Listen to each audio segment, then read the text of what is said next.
Pluto গ্রহের মর্যাদা হারানোর পর সবাই ভেবেছিল সৌরজগতের গল্প বুঝি এখানেই শেষ। কিন্তু সেই সময় নেপচুন থেকেও অনেক দূরে বিজ্ঞানীদের নজরে আসে কিছু অদ্ভুত মহাজাগতিক বস্তু, যাদের কক্ষপথে আশ্চর্য রকমের মিল দেখা যায়। মনে হতে থাকে যেন কোনো অদৃশ্য শক্তি দূর থেকে তাদের পথ নির্দেশ করছে। আর সেখান থেকে জন্ম নেয় এক রোমাঞ্চকর প্রশ্ন, আমাদের সৌরজগতে কি তবে এখনও কোনো অজানা গ্রহ লুকিয়ে আছে? আজকের এই ভিডিওতে আপনাদের সেটাই জানাবো, তাই ভিডিওটা শেষ পর্যন্ত অবশ্যই দেখুন। আমরা যখন স্কুলে সোলার সিস্টেম কিংবা সৌরজগৎ সম্পর্কে পড়তাম, তখন আমাদের পড়ানো হতো যে আমাদের সৌরজগতে মোট 8টা গ্রহ আছে: বুধ, শুক্র, পৃথিবী, মঙ্গল, বৃহস্পতি, শনি, ইউরেনাস এবং নেপচুন। তার আগে দীর্ঘ সময় ধরে প্লুটোকে নবম গ্রহ হিসেবে ধরা হতো, কিন্তু 2006 সালে ইন্টারন্যাশনাল অ্যাস্ট্রোনমিক্যাল ইউনিয়ন প্লুটোকে বামন গ্রহ হিসেবে ঘোষণা করে। তারপর থেকেই ধারণা তৈরি হয় যে সৌরজগতে শুধুমাত্র 8টা গ্রহই আছে। তবে গল্পটা কিন্তু এখানেই শেষ নয়। প্লুটোকে গ্রহের তালিকা থেকে বাদ দেওয়ার কয়েক বছরের মধ্যেই বিজ্ঞানীরা সৌরজগতের একেবারেই বাইরের অঞ্চলে কিছু অদ্ভুত জিনিস লক্ষ্য করতে শুরু করেন।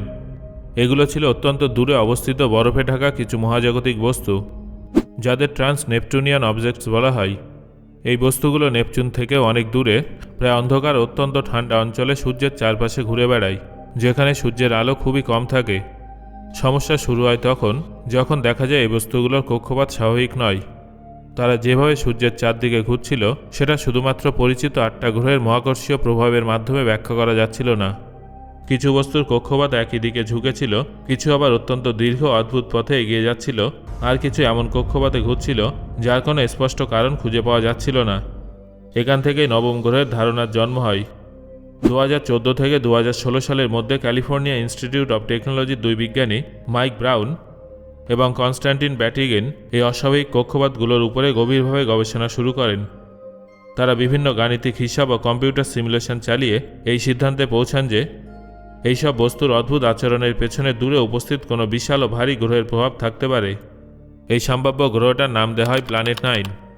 বিজ্ঞানীদের মতে এই গ্রহটা পৃথিবীর তুলনায় প্রায় 5 থেকে 10 গুণ বেশি ভারী হতে পারে। এটা নেপচুনের থেকে অনেক দূরে, সূর্যের থেকে প্রায় 400 থেকে 800 অ্যাস্ট্রোনমিক্যাল ইউনিট দূরত্বে থাকতে পারে। তুলনা করে বললে পৃথিবী থেকে সূর্য মাত্র 1 অ্যাস্ট্রোনমিক্যাল ইউনিট দূরে আছে এবং নেপচুন প্রায় 30 অ্যাস্ট্রোনমিক্যাল ইউনিট দূরে আছে। এত দূরে উপস্থিত কোনো গ্রহকে সরাসরি দেখা অত্যন্ত কঠিন। সেখানে সূর্যের আলো খুবই হালকা থাকে এবং তাপমাত্রা কয়েকশো ডিগ্রি মাইনাসে নেমে যায়। এই কারণে এখনও পর্যন্ত প্ল্যানেট 9কে সরাসরি দেখা যায়নি, যদিও বিজ্ঞানীরা কখনোই দাবি করেননি যে তারা প্ল্যানেট 9কে চোখে দেখেছেন। তারা শুধু বলেছেন যে গণিত এবং পদার্থ বিজ্ঞানের হিসেবে এমন একটা গ্রহের অস্তিত্ব থাকলে তবেই দূরের ওই বস্তুগুলোর অদ্ভুত কক্ষপথ ব্যাখ্যা করা সম্ভব। এই ধারণার ওপরে ভিত্তি করে প্ল্যানেট 9 খোঁজার চেষ্টা শুরু হয়েছে।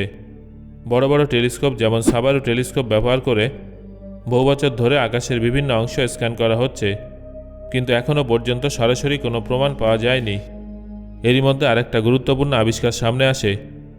সৌরজগতের প্রান্তে বেশ কিছু বিশেষ বস্তু খুঁজে পাওয়া যায়, যাদের সেডোনয়েডস বলা হয়। এর মধ্যে সবথেকে পরিচিত বস্তু হলো স্যাডনা।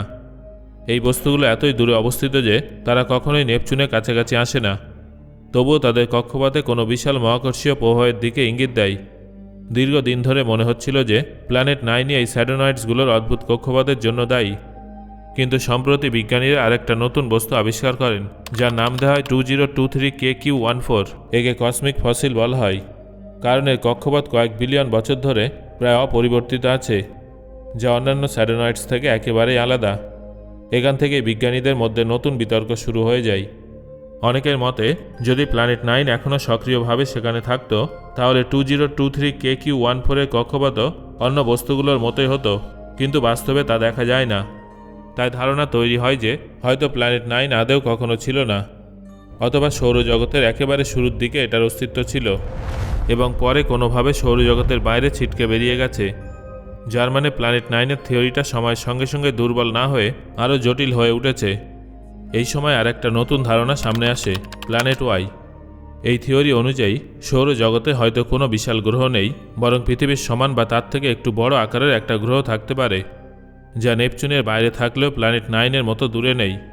কিছু গবেষণায় দেখা গেছে সৌরজগতের অনেক বস্তু প্রায় 15 ডিগ্রি কোণে হেলে থাকা কক্ষপথে ঘুরছে, যা 8টি পরিচিত গ্রহের মাধ্যমে ব্যাখ্যা করা সম্ভব নয়। তাই অনুমান করা হয় যে অন্য কোনো গ্রহ এই প্রভাবের জন্য দায়ী। অনুমান অনুযায়ী প্ল্যানেট ওয়াই সম্ভবত সূর্য থেকে 100 থেকে 200 অ্যাস্ট্রোনমিক্যাল ইউনিট দূরে থাকতে পারে। বর্তমানে বিজ্ঞানীরা মূলত দুটো সম্ভাবনার উপরে কাজ করছেন। একদিকে রয়েছে প্ল্যানেট 9, যেটা অনেক বড় এবং অনেক দূরবর্তী গ্রহ। অন্যদিকে আছে প্ল্যানেট ওয়াই, যেটা আকারে ছোট কিন্তু তুলনামূলকভাবে অনেক কাছে থাকতে পারে, কিন্তু এখনও পর্যন্ত অদৃশ্য আছে। তবে উভয় ক্ষেত্রে একটা বিষয় ক্লিয়ার, সেটা হলো সৌরজগৎ সম্পর্কে আমাদের জ্ঞান এখনও অসম্পূর্ণ। যে অঞ্চলটাকে একসময় ফাঁকা বলে মনে করা হতো, সেখানে এখন স্পষ্টভাবেই নানা ধরনের গতিবিধি লক্ষ্য করা যাচ্ছে। প্রতিটা নতুন আবিষ্কার কখনো পুরনো ধারণাকে সমর্থন করছে, আবার কখনো সেই ধারণার উপরে প্রশ্ন রাখছে। শুরুতে প্ল্যানেট 9 থিওরি নিয়ে বিজ্ঞানীদের মধ্যে ব্যাপক উত্তেজনা ছিল, কারণ বহু দূরে উপস্থিত কোনো বস্তুর কক্ষপথ একই দিকে ঝুঁকে থাকা অবস্থায় দেখা যাচ্ছিল। ম্যাথ অনুযায়ী যদি এর পেছনে কোনো বড় গ্রহের প্রভাব থাকে, তখনই এটা সম্ভব হবে। কিন্তু সময়ের সঙ্গে সঙ্গে নতুন তথ্য আসতে থাকায় এই থিওরি নিয়ে প্রশ্ন বাড়তে থাকে। সবথেকে বড় প্রশ্ন ছিল, যদি প্ল্যানেট 9 সত্যি এত বড় এবং শক্তিশালী হয়, তাহলে এত বছরেও একবারও তাকে দেখা গেল না কেন?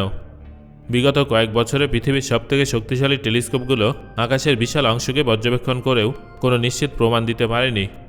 বিজ্ঞানীরা বিশেষভাবে সেই এলাকায় নজর দেয় যেখানে প্ল্যানেট 9-এর উপস্থিতির সম্ভাবনা সবথেকে বেশি ছিল, কিন্তু প্রত্যেকবারই সরাসরি এমন কোনো গ্রহ দেখা যায়নি যেটাকে প্ল্যানেট 9 হিসেবে প্রমাণ করা যাবে।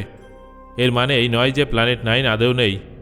তবে হ্যাঁ, এই বিষয়ে আমাদের প্রাথমিক ধারণা অসম্পূর্ণ হতে পারে।